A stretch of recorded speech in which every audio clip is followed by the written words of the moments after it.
இந்த நிமிடம் நீயும் வளர்ந்து என்னை தாங்க ஏங்கினே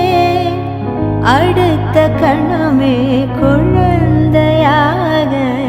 என்றும் இருக்கவே